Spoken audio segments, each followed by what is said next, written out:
8ஆம் தேதி மார்னிங் நடக்க போகிற எக்ஸாமை பற்றி டிஎன்பிசி சில அனௌன்ஸ்மெண்ட் இன்னைக்கு கொடுத்துருக்காங்க. அதை பற்றி பார்க்கலாம். ஹால் டிக்கெட்டில் உங்கள் ஃபோட்டோ கிளியராக இல்லைன்னா என்ன பண்ணுறது அப்படிங்கிறது டீட்டெயில் கொடுத்துருக்காங்க. ஒரு ஒயிட் பேப்பரில் உங்கள் பாஸ்போர்ட் சைஸு ஃபோட்டோவை ஒட்டி உங்கள் நேமு, அப்புறமேல அட்ரஸ்ஸு, ரிஜிஸ்டர் நம்பர் இதை எழுதி ஒரு சைன் பண்ண சொல்லியிருக்காங்க. அடுத்தது ப்ரூஃபுக்கு நீங்கள் Aadhaar card, passport, driving licence, PAN card, voter ID card இதோடைய ஜெராக்ஸ் ஒன்று நீங்கள் அட்டாச் பண்ணணும். இப்போ நீங்கள் ஹால் டிக்கெட்டோட அந்த ஃபார்மு, அப்புறமேல இந்த ஜெராக்ஸ் காப்பி இது மூணையும் சீஃப் இன்விஜிலேட்டரை கொடுத்து கவுண்டர் சைன் வாங்கிக்கணும். நீங்கள் எந்த காப்பி ப்ரூஃபுக்கு ஜெராக்ஸ் கொடுத்தீங்களோ அதோடைய ஒரிஜினலையும் அவங்கள்ட்ட காமிக்கணும். இதில் என்ன சொல்லியிருக்காங்க அப்படின்னா, எக்ஸாம் ஹாலில் வீடியோகிராஃப் எடுக்கிறத பற்றி சொல்லியிருக்காங்க.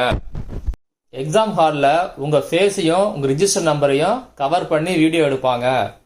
ரிஜிஸ்டர் நம்பர் உங்கள் ஹால் டிக்கெட் உள்ளதையோ இல்லை உங்கள் டேபிளில் எழுதியிருக்கிற ரிஜிஸ்டர் நம்பரையோ சேர்த்து கவர் பண்ணுவாங்க. இதில் என்ன சொல்லியிருக்காங்க அப்படின்னா, ஆன்சர் ஷீட்டில் OMR ஷீட்டில் எப்படி ஷேர் பண்ணுன்னு சொல்லியிருக்காங்க. இதை பற்றி ஆல்ரெடி உங்களுக்கு தெரியும். இதில் என்ன சொல்லியிருக்காங்க அப்படின்னா, OMR ஆன்சர் ஷீட்டில் உங்கள் சைன் இல்லை அப்படின்னா அது இன்வாலிட் ஆகும். அந்த ஆன்சர் ஷீட்டை கரெக்ஷன் பண்ண மாட்டாங்க. அடுத்து என்ன சொல்லியிருக்காங்க அப்படின்னா, உங்கள் இடது கை தம்பு இம்ப்ரெஷன் இல்லை அப்படின்னா 2 மார்க்ஸ் டிடக்ட் பண்ணுவாங்க. இது என்ன சொல்லியிருக்காங்க அப்படின்னா, எக்ஸாம் ஹாலுக்குள்ள என்னென்ன எலக்ட்ரானிக் டிவைசஸ், நான் எலக்ட்ரானிக் டிவைசஸ் கொண்டு போகக்கூடாது அப்படின்னு சொல்லியிருக்காங்க. இதில் என்ன சொல்லியிருக்காங்க அப்படின்னா, எக்ஸாம் ஹாலில் எந்தெந்த டைமில் அலாம் பெல் அடிப்பாங்க அப்படிங்கிறத பற்றி சொல்லியிருக்காங்க.